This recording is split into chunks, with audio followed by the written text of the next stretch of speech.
Entiendo que cuando las circunstancias cambian, hay que modificar a las instituciones.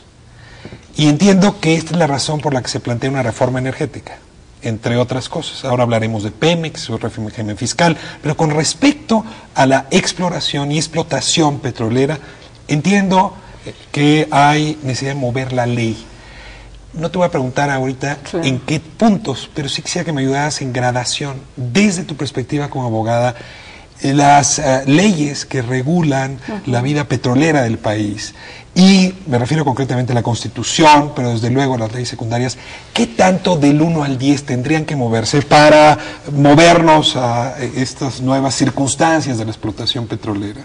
Desde el punto de vista constitucional, Ricardo, yo creo que tendríamos que movernos casi en un 10. Estás en lo del 1 al 10 en un 10. O sea, Sí, ¿tú recomendarías juicio, la reforma constitucional? Definitivamente. Qué bueno que no estamos aquí en la mesa política. Sí, claro. Pero a ver, como estamos en un aspecto técnico, sí, dame los argumentos porque...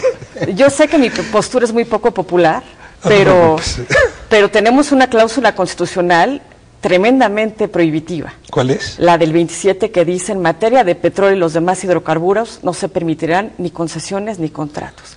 Yo no conozco una sola industria en el mundo que esté con ese cinturón de castidad. Claro, aquí ya estamos suponiendo que para hacer este movimiento habría que meter a terceros y esa sería la cláusula que te parece más delicada. Simplemente una cláusula constitucional que te habla genéricamente de una prohibición de celebrar concesiones y contratos es demasiado amplia, deja demasiado margen de riesgo para la participación de un tercero, porque no acota qué tipo de contratos. Las concesiones sabemos muy claramente qué son, pero la palabra contrato es muy amplia. Entonces, en la medida que dejas la palabra contrato a la interpretación de un sistema jurídico-político muy complejo y muy conflictuado, pues cualquier contrato se puede tildar de inconstitucional. Ese es un riesgo muy, muy grave. Dígame, lo que me llama mucho la atención de esta discusión jurídica es que uno supondría que esa cláusula la puso Lázaro Cárdenas del Río. No. Y una cosa que sorprende es que que en el proyecto de 39, un año después de la expropiación que establece Lázaro Cárdenas, propone que la iniciativa privada, incluso extranjera, participe a través de contratos y concesiones para fortalecer a la industria. Y no es hasta Ruiz Cortines, en 58, en que esto se modificó, y sobre todo porque los extranjeros y los particulares no estaban interesados. Bueno, hay que hacer una precisión. Las concesiones quedan revocadas por la modificación constitucional cardenista. Pero la participación de privados no. Pero la ley reglamentaria de Lázaro Cárdenas acota muy bien quién puede participar en los contratos de riesgo con las instituciones públicas mexicanas. Estamos hablando de contratos donde hay una remuneración por el desempeño. En términos técnicos de la industria internacional, equipararíamos esos contratos con los contratos de riesgo. O sea que hay que precisar que los contratos de riesgo y las concesiones quedan jurídicamente nulificadas a partir de la reforma. Aquí porque sí, es un poco más adelante del programa que podríamos abordarlo. Yo quiero regresar, antes de irnos a nuestro primer corte, a una discusión que ya habían esbozado hace un momento, pero ahora quisiera poner los términos que se utilizan en la discusión para entenderlos mejor. Actualmente la mayor parte de las reservas probadas, ya nos dijeron que son las más seguras, 90%, están en lo que se llama aguas someras, y alguna parte de las y territorio. Déjenme meterme al Golfo para luego ir a Chicontepec, y luego algunas de las reservas probables, entiendo, estarían en aguas profundas. Y aquí empieza ahora sí la discusión técnica más interesante. Nos dicen hace un momento que hay un declive, y por lo que nos están advirtiendo es un declive en aguas someras. Y que podría haber recursos en aguas profundas. Nuevamente, señor subsecretario, le pido una definición de ambas cosas. ¿Qué quiere decir aguas someras? ¿Qué quiere decir aguas profundas? Yo me iría, si estamos de acuerdo en la mesa, un pasito antes. Bien. Es hacia dónde vamos en términos de producción. En los últimos años estamos acostumbrados a que la producción gire alrededor de los 3.3 o 3.1 millones de barriles diarios. Si no hiciéramos nada, si dejáramos correr simplemente el tiempo, estaríamos llegando a un escenario en el 2018, en tan solo 10 años, que para este tipo de industrias es un periodo corto de tiempo, estaríamos llegando a una caída de 1.5, es decir, casi la mitad de la producción. ¿Qué es lo que nos anunciaban hace un momento? Así es.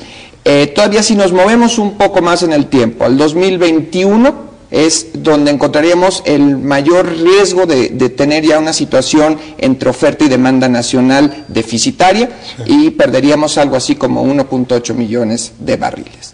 Dado esto, tenemos que empezar a buscar todas nuestras opciones disponibles. Yo no creo en el debate de qué cuencas van primero y qué cuencas van después. ¿Por qué? Por una definición muy sencilla. Tenemos, por ejemplo, los campos maduros o campos en proceso de abandono. Esos campos se utilizaron, voy a poner una referencia, en 1910 o en 1920, y conforme la tecnología disponible en ese momento lo permitió, se le sacaron X número de barriles de petróleo. Al día de hoy, con la tecnología de 70, 80 años después, podemos regresar a esos campos y volver a extraer otra cantidad adicional. Pero Jordi, sí es necesario decir qué va primero y qué va después en esto, ¿no? Es decir, no se puede atacar todo al mismo tiempo. Yo creo que tenemos que poner claro en la mesa qué tipo de futuro queremos en la industria petrolera. Claro, pero a ver, queremos extraer una cantidad de petróleo, dejen de soñar, similar a la que traemos hoy. ¿Cuáles pasos tendríamos que dar para tener esa cantidad de petróleo? Ahí entiendo que si se está declinando en aguas someras, pues mientras no tengamos solución ahí, tenemos que ir a aguas profundas. Ese es el argumento que yo le he escuchado al gobierno. Así es. Del otro lado, he escuchado a quienes critican esta propuesta o este diagnóstico decir que no, que tenemos suficiente petróleo en aguas someras y que no es necesario en lo inmediato ir a aguas profundas, por lo tanto no es necesario ir a la reforma.